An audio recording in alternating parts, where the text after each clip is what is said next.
Thank you very much for being here to our audience. Welcome to CEH's webinar, Healthier Furniture, Healthier Workplaces, where we present CEH's newly developed resources for office furniture purchasers. My name is Jose Aguayo, and I am CEH's Senior Built Environment Program Manager. I'll be your moderator for this presentation, and I'd like to go just through a few housekeeping items first. I believe I mentioned this previously, but this presentation will be recorded, and the presentation will be shared with everybody who registered after the webinar is done. Also, throughout the presentation, we want to ask you a few questions. We'll be using the Zoom webinar polls feature for this. We've already done one. So we appreciate your answers and assure you that all the responses that we get will be kept confidential. And one last thing to note is that we will share the results of those polls whenever it's appropriate. So I'll move on to our featured presenters. I want to introduce firstly Judy Levin, who is CEH's Built Environment Senior Advisor. Judy has spent 14 years advancing CEH's procurement and built environment programs. She has collected more than $500 million of purchasing power for a healthier future. Her work has just been instrumental, really, in passing bills to eliminate, for example, flame retardants in furniture and in children's products. And she has created countless of tools for purchasers to shift the marketplace towards healthier products. We also feature Allison Cameron, who is the Sustainable Procurement Coordinator and Senior Solid Waste Policy Planner for the State of Minnesota Pollution Control Agency. Allison has worked really closely with CEH for a number of years, and she's been instrumental in helping us develop some of our NASPO-related resources. As she likes to say, she's on a mission to make sustainable purchasing in Minnesota the norm, and not the exception. And finally, we have myself, Jose Aguayo. I am, again, like I said, the Senior Manager for CEH's Built Environment Program. And I really work to engage large institutions in purchasing healthier products for use in the built environment through research, advocacy, and education. I have previous experience researching toxic chemicals in food and personal care products, as well as evaluating the health effects of environmental chemicals on fence-line communities. So all three of us will be touching on different aspects of the resources that we'll be exploring today. I want to give you guys an overview of our presentation and sort of the structure that it will take. Judy will be starting us off with by addressing why safer furniture is needed and why the resources that we highlight today are extremely important. Allison will then be expanding on what is NASPO and why she has worked with CEH to develop a database of NASPO products. I will then be showcasing our NASPO database functionality through a live demonstration. Following that, I will briefly go over CEH's database of furniture products and also note its functionality. Then Judy will close the presentation with an overview of some of the new resources and tools that CEH has developed for our procurement site. And finally, we will have time for some Q&A at the end. Which reminds me, please feel free to drop any questions in the Q&A feature here on Zoom. We will address that towards the end of the presentation. So please make sure you use that. With that said, now I will pass it over to my colleague, Judy Levin. Hi, and welcome everyone. Thank you so much for being part of this presentation. Some of you have been on our past webinars, so the first part is a little bit of a review, but that's okay. And for those of you that are new to this information, we are going to go through it rather quickly. But you may be surprised to learn that furniture can contain a number of harmful chemicals that can be harmful to our health and to the environment. So I'm just going to quickly go over, first slide, please. Let me make sure that's up there. Is it? Okay, how come I am not seeing it? Oh, I'm not seeing it. Okay, that's interesting. Can people put in the chat if they are seeing the slide? I believe it should be, Judy. Let's see if people in the chat confirm. If you can see the slide, could you please just note that? They're saying can't see it. Jose, I think maybe you need to highlight the slide. I'm so sorry, but we're seeing the three of us, but not the slide. There we go. I see it now. Thank you so much. All right. So I'm going to quickly introduce you to the 5 key chemicals of concern in furniture that we kind of affectionately call the hazardous handful. And these chemicals are associated with some pretty serious health effects, and they're just not needed in furniture. So first, I'll just mention flame retardant chemicals. These have been used for almost 40 years to meet an outdated and ineffective furniture flammability standard. And when government studies showed that they actually did not reduce the severity or frequency of fires, and that they were found to actually be associated with a wide variety of negative health effects, we were finally able to change the standard. And when that standard took effect in 2016, manufacturers were able to remove the harmful chemicals while still maintaining fire safety. So I would say now flame retardants have been largely removed from furniture with just a few exceptions. They still can be found in some fabrics, especially vinyls, and in a small amount of special occupancy furniture, things that are used for like in hospitals or in prisons. The next group are the PFAS chemicals. And this group, has been dubbed the forever chemicals because they persist in our bodies and in the environment and can last thousands of years or even geologic ages. And in addition to this persistence and the health and environmental concerns, recent studies show they do not even provide the stain repellency that their name implies. In fact, if the stain has been ground into the fabric, or as the fabric ages, or if it's not cleaned up quickly, you still have a stain. And many textile manufacturers are knowledgeable about the stain performance of their products. And we suggest you talk with them about that. And we also suggest you select patterned patterned fabrics, and those are easily wipeable with non-toxic cleaner. And doing so, these changes can lead to the same stain repellent performance as those treated with these harmful and persistent chemicals. The third group is antimicrobials. And in the case of furniture, they're simply not needed. There's no evidence to support that they actually reduce the spread of infection or reduce any health benefit, provide any health benefits, including not preventing against COVID-19, which I know a lot of people wanted antimicrobials and everything during the heat of the pandemic, but they're not needed. And there are a variety of health and environmental concerns.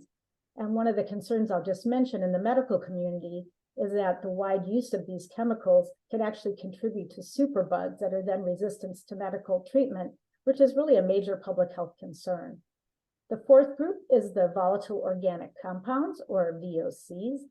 And that category includes a number of gases that are emitted from a material. So like when you go in a car and you smell a new car smell, that's probably VOCs actually off-gassing from the product. And one of the most well-known of these is formaldehyde, which is still used in the production of adhesives for some wood products.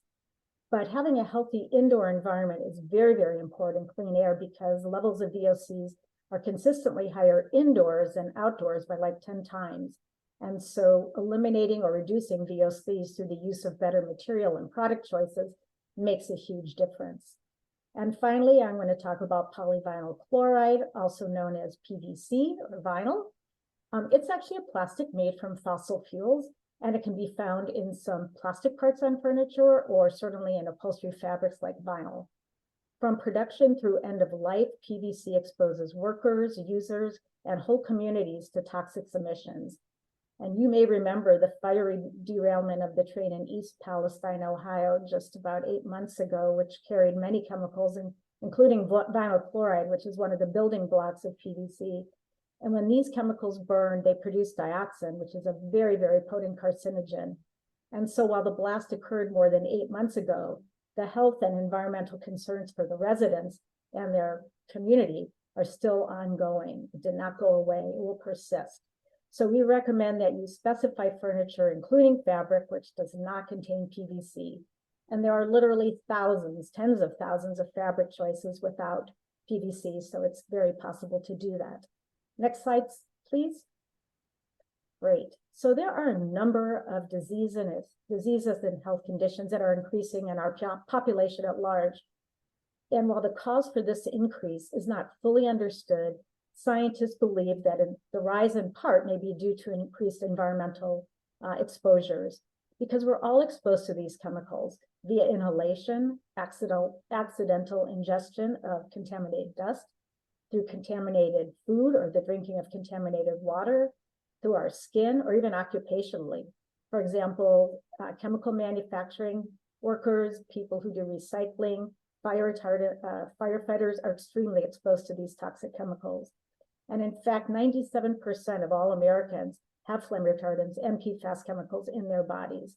And they're also transmitted through the placenta to fetuses. So we're born pre-polluted.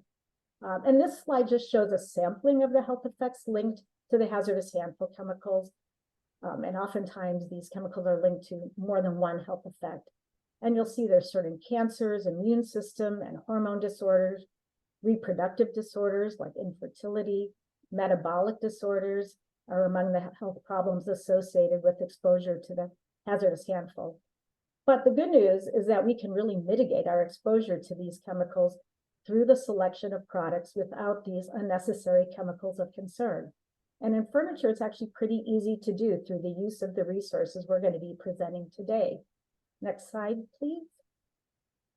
So some of you may know BIFMA. It's a multi-attribute, well, it's a trade association for business and institutional furniture manufacturers.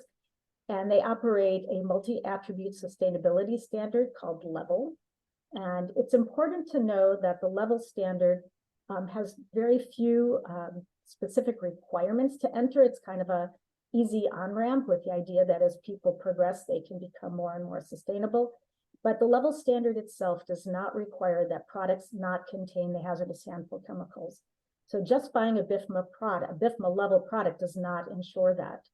So what we did in partnership with our colleagues at Healthcare Without Harm is we developed a specific criteria for the LEVEL standard, and it's called the Targeted Chemical Elimination Criteria, and it restricts the use of the hazardous harmful. It's also kind of known as 7.4.4 because that's standards work sometimes by numbers, and that is now part of the new standard. However, because this is an optional credit, manufacturers actually have to actively choose to meet the criteria. So you can have a level 1 product, which is the lowest level, or a level 3 product, which is the highest level, meet or not meet this criteria. So you just need to specify products that meet this particular criteria to restrict the use of the hazardous harmful chemicals. And you can find BIFMA's list of compliant products by filtering the list for those products meeting this criteria on their database, or CH has actually already done that work for you, and we've included those products on our database of healthier products, which my colleague Jose will be talking about. Next slide, please. A second great way to ensure products meet the chemical restrictions of the hazardous harmful is through the Green Screen certification for furniture and fabrics. The Green Screen is a third-party eco-label developed by Clean Production Action, a nonprofit organization. And actually, Green Screen is the most robust standard for furniture and fabric, and it offers additional restrictions and benefits beyond just restricting the 5 chemicals of concern. They require product transparency regarding their chemical ingredients. They have criteria regarding waste and recyclability, and then they restrict some chemicals beyond the hazardous harmful. And you can find products on their website listed here. And these products are also very conveniently included in CEH's database of healthcare products. And I just want to point out again that the Green Screen certification is the only certification that's robust and recognizes the hazardous harmful chemicals for fabric. So right now, that would be the certification to look to for your fabric choices. Next slide, please. And our third standard to help meet the chemical restrictions is through Green Health Approved. And for those of you familiar with the Healthcare Without Harm's past Healthier Hospitals initiative, the Green Health Approved is the replacement for that now inactive HHI program. And technically, Green Health Approved is not a certification or eco-label, rather it's a seal, and products that carry that seal have been through a review process that have been found to meet the criteria developed by Healthcare Without Harm and Practice Green Health for Sustainability. And their criteria mirror the restrictions on the hazardous handful and the BIFMA criteria as well, 7.4.4. And while the Green Health Approved seal was developed to make identification of sustainable purchase of sustainable products easier for healthcare purchasers, their list of furniture products under the seal is really applicable for all purchasers beyond healthcare. And again, you can find the list of approved products at their website listed here. And those products have also been included on CEH's database of healthier products. Next slide, please. And I just want to point out, because I think it's really overlooked sometimes, when you select upholstered furniture products, not only do you need to pick a product that is listed as not containing the chemicals of concern, but you have to be sure that the fabric that you use is free of these chemicals. So, and fabric, in fact, is the component most likely to contain, especially PFAS or PVC and antimicrobials. And as mentioned, the Green Screen certification is a robust standard that can help you identify healthier fabrics. And sort of on a related note, I also want to mention that when you talk with your manufacturer to ensure that your final, or dealer, that your final product configuration that you have chosen, make sure it complies with the hazardous handful restrictions in full, because sometimes the addition of certain components like headrests or footrests, or if you want a curved edge on a table, that can reintroduce the chemicals of concern. Next slide, please. So there are still many products that are not third-party certified. And as busy purchasers, the certifications really, the ones that we've mentioned, really can help save you enormous time and provide that important verification that the products you're getting are in fact healthier. And so to increase the availability of healthier products and to move the market to provide healthier products for everyone, there's three things you can do. You can let your manufacturer or dealer know that you will be preferring products that meet one of the three certifications discussed, and urge them to begin the certification process if they have not already done so. Getting them on the path towards certification is a really great first step. And secondly, you can make sure that you are specifying either BIFMA 7.4.4, Green Screen, or Green Health Approved in your own technical specifications. And third, it's great if you tell your providers you will prefer those products, but then you have to go ahead and actually buy them, because there's a lot of things that manufacturers hear, but we speak with our dollars. And to let manufacturers know that there is a market for healthier products, you need to show them through your dollars that you are preferring these healthier products. And when you do that, it sends a message to the market that there is enough requests, enough demand for these healthier products. And it actually enables them to develop more, to tell their companies, hey, there's really a market demand for this. So I really encourage you to do those three things. And if you're an architect or designer, you can help your purchasers understand this and help move the market with us.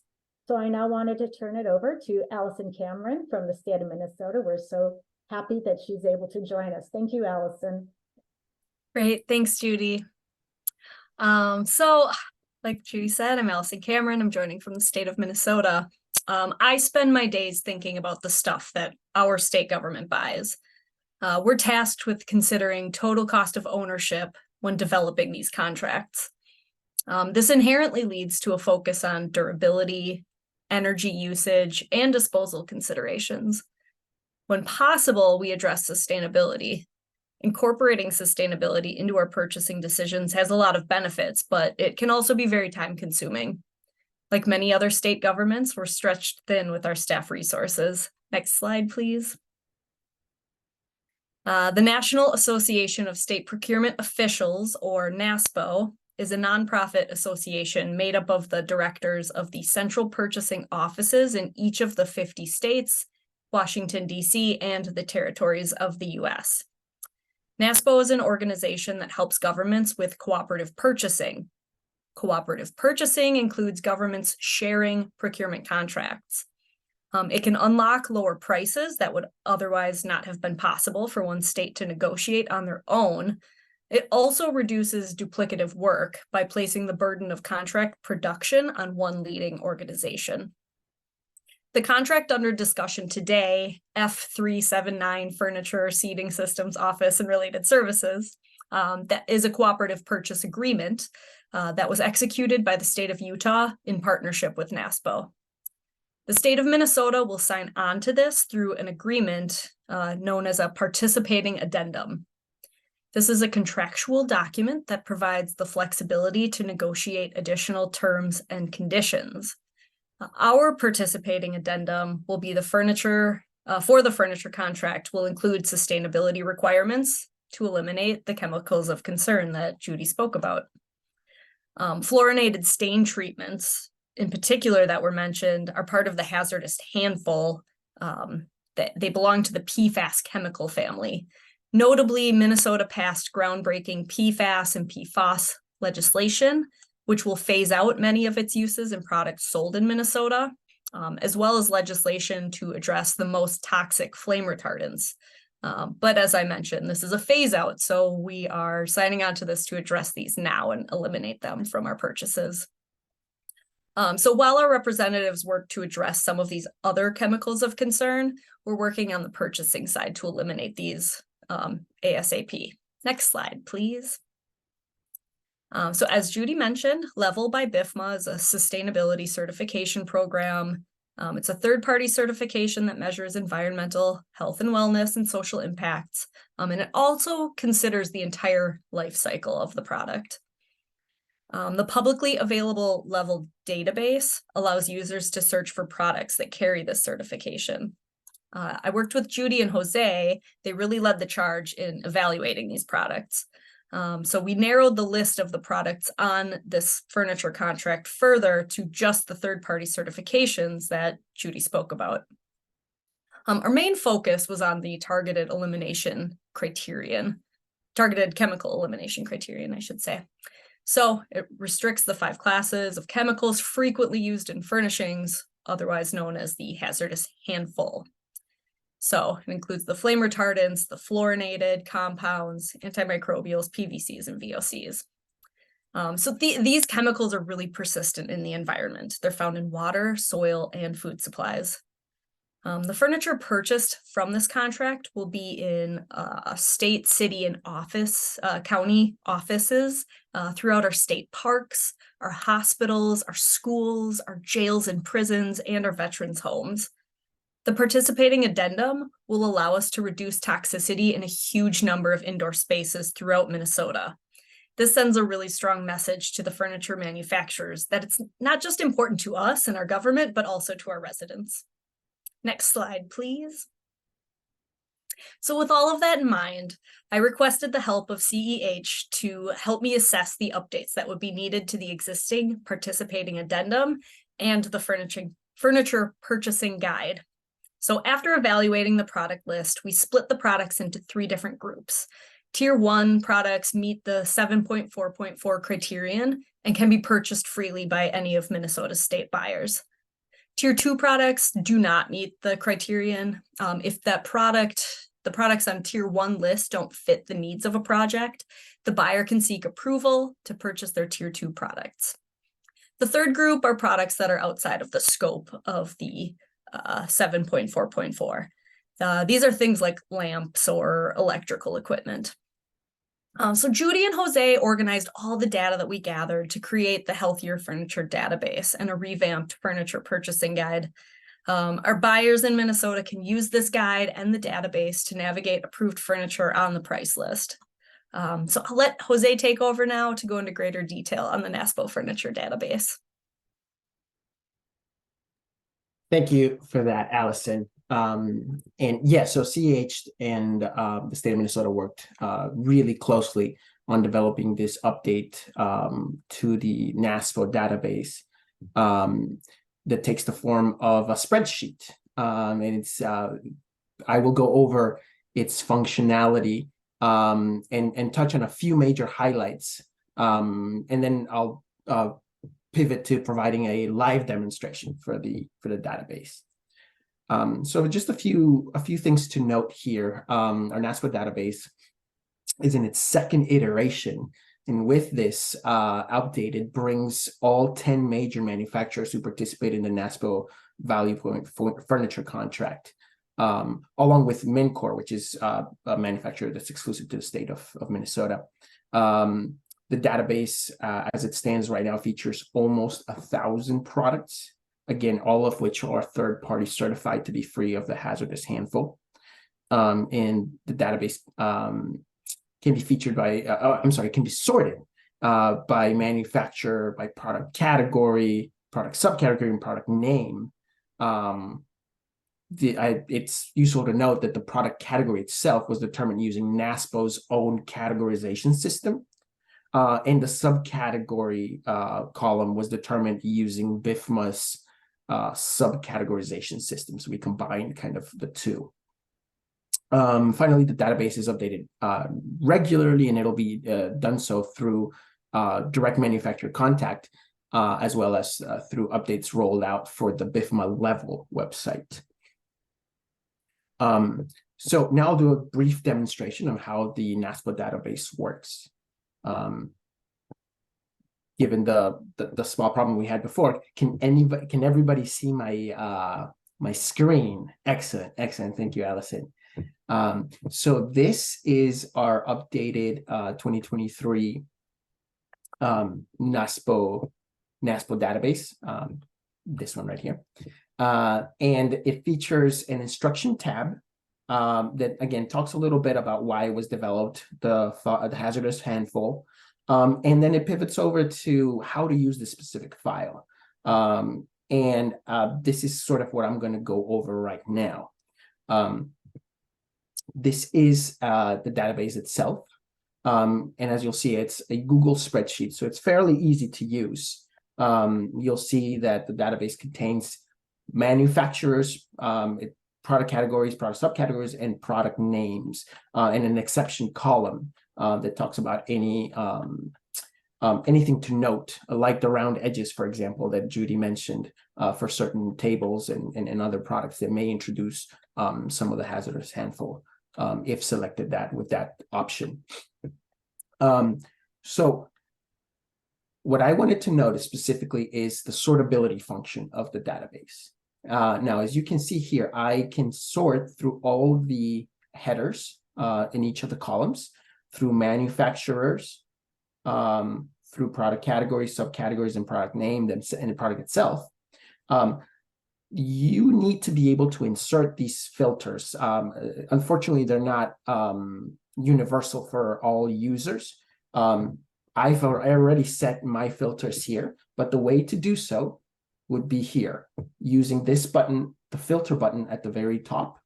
You'd have to highlight the title row, and then click on the filter button to create a filter.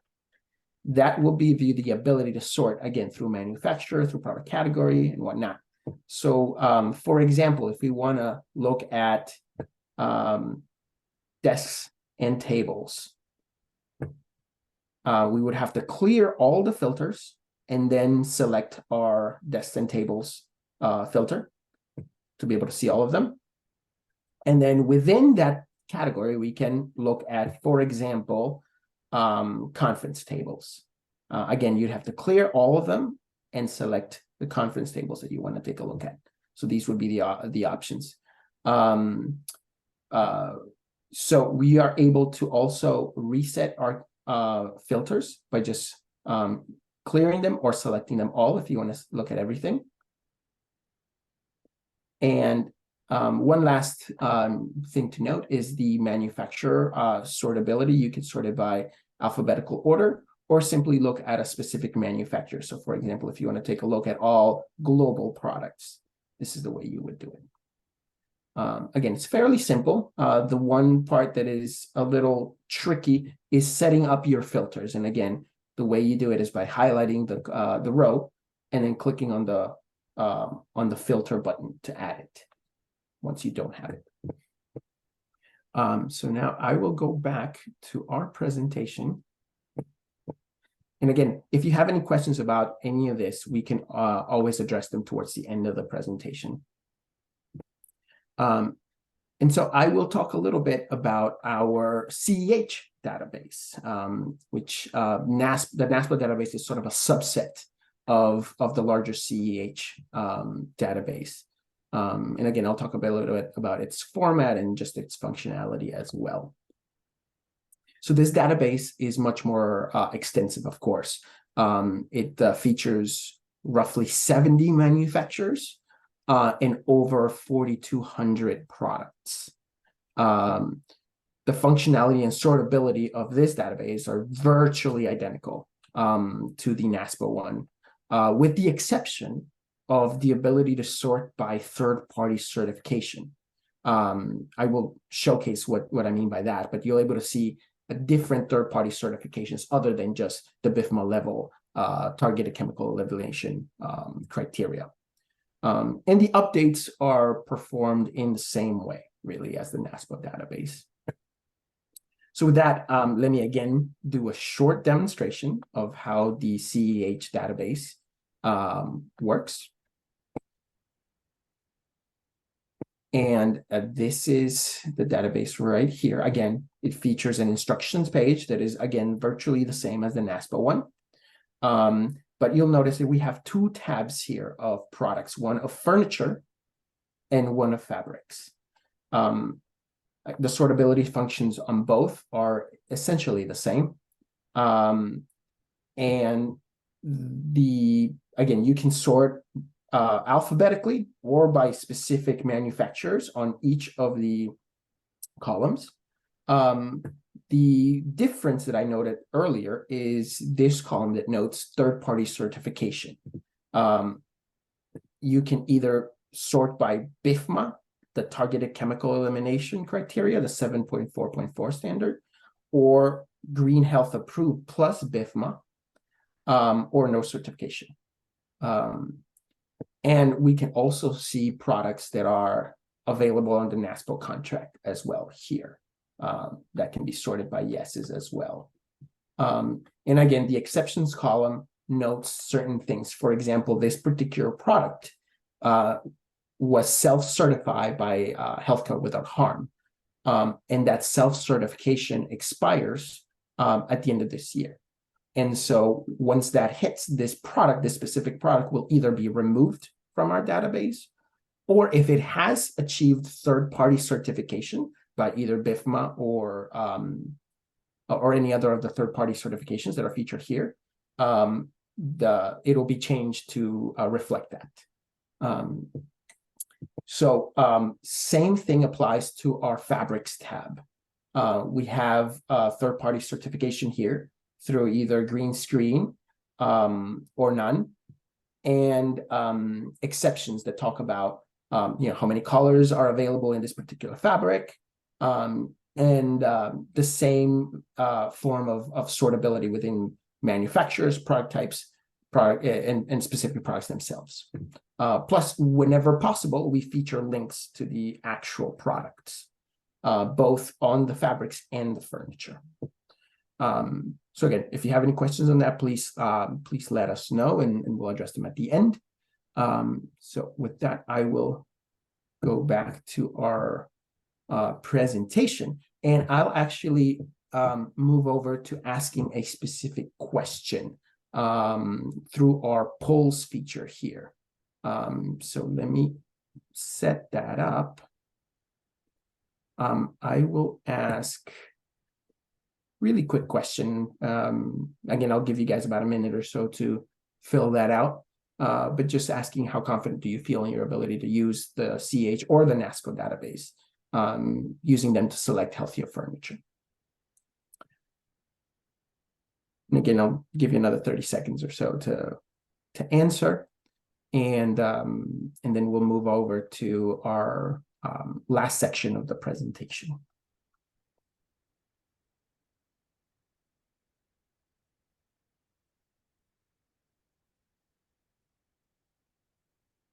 All right.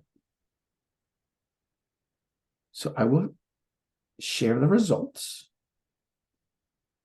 And again, if there are any questions about the functionality or any other aspect about the database, we'll be happy to answer them at the end. So I will move over to our next section. And with this, again, I will pass it to my colleague, Judy, to touch about the updated tools and resources that we have on our procurement page. Thank you, Jose. Thank you so much.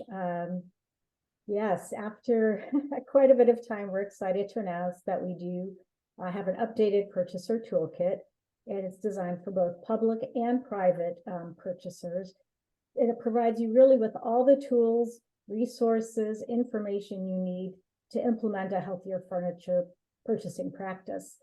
And it's a very comprehensive document and includes, as you'll see on the left, sections on making the business case, how to work with your supply chain.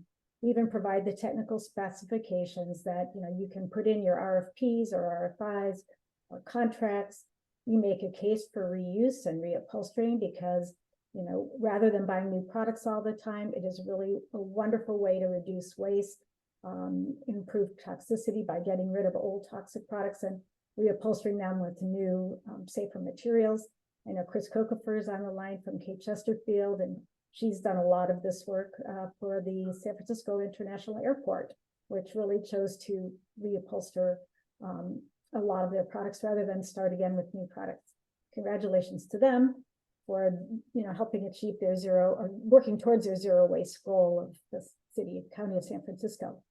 We also have a section on understanding the many eco-labels and certifications out there, because in addition to one we talked about, there are many others, and it's confusing. What do they really mean? What does this stand for? Is having Green Guard Gold mean it's free of the hazardous handful? No, and you'll see why, but that's all covered. For those of you who are real chemical nerds, we have more information on the hazardous handful. We have a checklist of how to know if your product contains chemicals of concern. And there's some labels that will help you with it, and you can look. And some of it is hard to tell because we don't require nutritional labels or ingredient lists for our furniture or many other products like we do for food. And we also have kind of an overview, a checklist of what are the steps you need to take to purchase healthier furniture. So it's all available in one spot, in really hopefully a very usable form. And I just want to say that CH has helped a lot of organizations, both public and private, to implement a healthier purchasing practice. For example, beyond the state of Minnesota, which you've heard about today, we worked with the state of Massachusetts, the state of New York, the city and county of San Francisco, Portland, and many others and counties. We've also worked with a number of private businesses like LinkedIn, Genentech, Honest Company, and many others.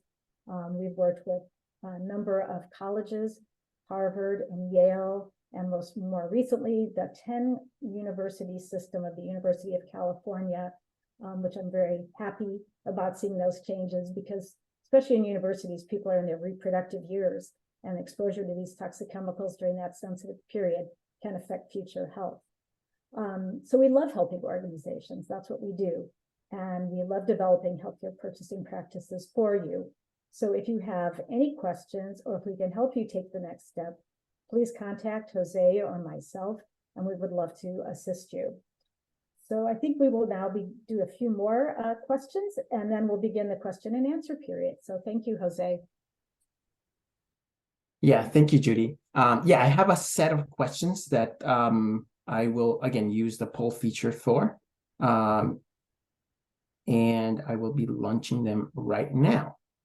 And it's two questions, really. What resources will you use in the future to purchase furniture? And how likely are you to incorporate sustainability issues, such as toxics, for example, in your future purchasing decisions? So we appreciate your answers, and we will probably give you about a minute or so to fill out these questions. And then we will proceed to our Q&A session. And again, if you have submitted questions through the Q&A feature of the webinar, we'll be addressing those. If you have anyone in particular as well. We welcome it through the chat if you can't find the Q&A feature. And we also have a few that we received beforehand that we can address as well after we've addressed all the ones that are asked here live.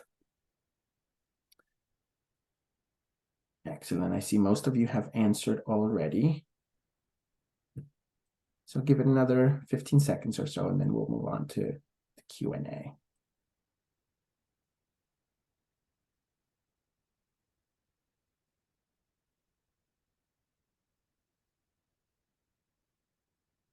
All right, excellent.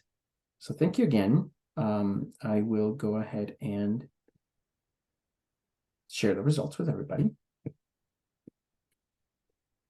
And with that, we can move on to Q&A. I will, let me see, let me pull up our Q&A feature here, see if we have any pressing questions.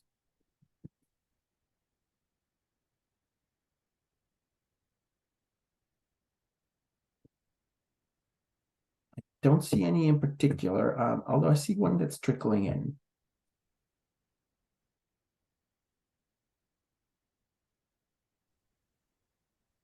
All right, so I'm going to answer it here. I will read it out loud so that everybody can hear. Judy, perhaps you can answer this one, but the question reads, I believe I heard it mentioned that rounded edges / corners may introduce the hazardous handful, but the rounded corners and edges are more accessible.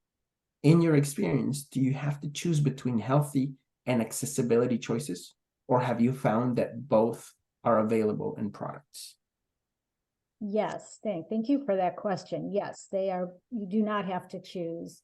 There are many curved edges that don't contain the hazardous handful. Some of them do contain PVC, but there's many that don't. And when you specify again that you want those curved edges without those chemicals of concern, you're helping to move the market. But there's definitely many manufacturers who can produce that. So that's the great news. You don't have to pick one or the other. It's not health or comfort. There's a lot of ergonomically great furniture as well that meets the hazardous handful restrictions. And I will add to that as the market moves towards healthier options, we are seeing a shift of, those manufacturers that previously, for example, would introduce things like PVC to those round corners, for example. There's a real shift away from that. To the point where, as Judy was saying, you can definitely find options in multiple manufacturers where these, rounded edges, for example, and accessible options like that are much more prevalent and available. And again, our database is an excellent resource where you can find those particular instances, because in every case where a rounded edge, for example, introduces, say, PVC, we note it on our database in the comments column. So that's a great way to use a resource to use to avoid that.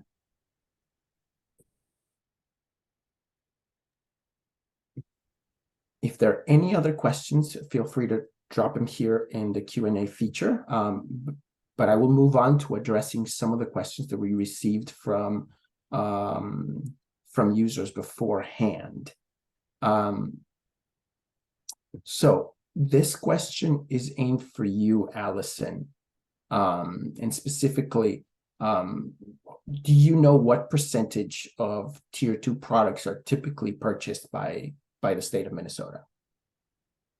Yeah, so the process definitely limits people. Just having that barrier in place definitely pushes our purchasers toward the Tier 1 products. So it's not very common. Great, awesome to hear.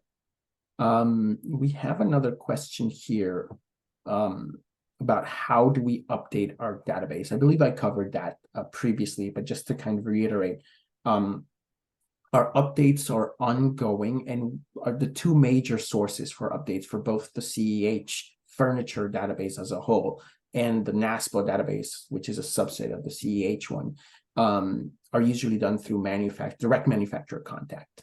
So whenever a manufacturer, we're in connection with all the manufacturers featured in the databases, and they oftentimes will let us know when their products are achieving a specific certification, for example. And it is in their best interest to do so, because again, we are featuring their products in our database and pushing or pointing purchasers in their direction if they have healthy furniture, right? So it is definitely in their best interest to do so. The other way we do so is through the BIFMA level website. They have updates. They roll updates fairly commonly, and so we use that source as well. We have another question here, and I believe, Judy, this might be for you. The question reads, I have heard that PFAS chemicals are being restricted in a number of states. Does that pertain to fabrics, and how will that change the landscape of products?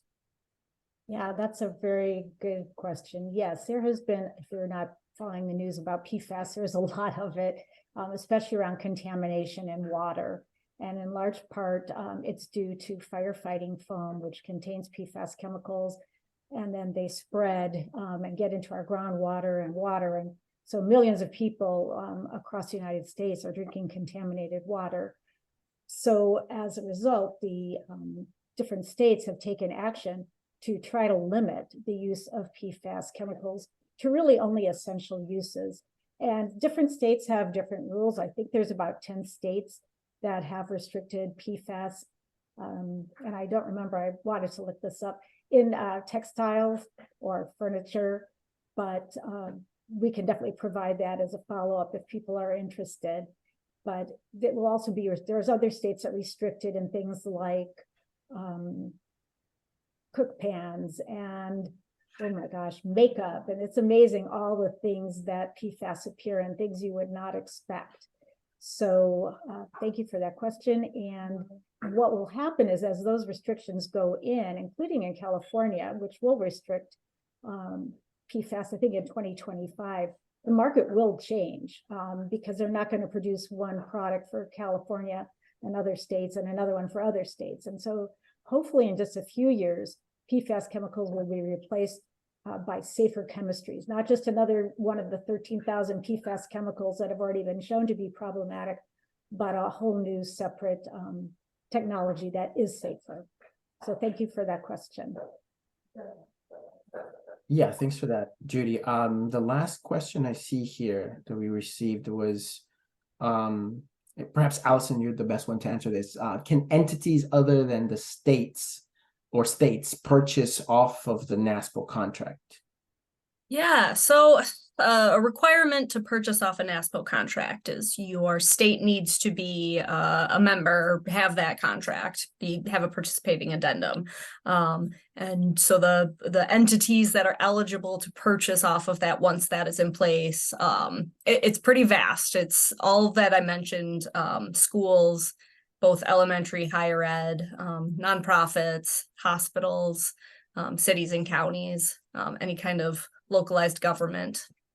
So yeah, it's a huge number of people eligible to purchase off of these. Wow, that's pretty awesome. I didn't know that. I guess the extent of people or entities that could purchase off of it, extended to things like nonprofits. That's great to hear. I think those are really all the questions that we had received previously. And I don't see any new ones here in our Q&A feature. Again, if there's any other questions that pop up, feel free to put them right now or emailing us later on. We'll be glad to answer them. But it seems like we've reached the end of our presentation. So I just want to thank everybody for attending. Thank our presenters, Judy Levin and Allison Cameron, for sharing their insights with us. And to our audience, we will be sending out the recording for this presentation, along with some notes, including links to both the NASPO and the CEH database. which will be available later this afternoon. So again, thank you very much for attending, and I will end the presentation first of all. But again, thank you very much for attending. Allison and Judy, thank you again. Thank you, Jose. Bye. Thanks, Judy. Thank you, everyone, and we look forward to hearing from you and that you'll want to take a step towards healthier purchasing. Bye-bye.